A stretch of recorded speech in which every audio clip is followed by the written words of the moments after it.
Yeah, reasons why people would mix and match sidings is for aesthetics or design look. You can do some pretty neat things with horizontal siding, and then you may put vertical siding or even things that look like wood shakes in the triangle pieces, dormers or the gables of the homes.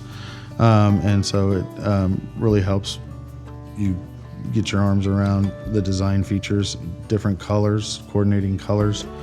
We have a pretty good, cool 3D modeler that we use where we can design for you, and the homeowner can get involved too and play around with putting different profiles and colors and styles and types on the different areas of their home in a 3D model, and come up with some pretty creative designs. And then we can take that information and turn it into a material order and a quote.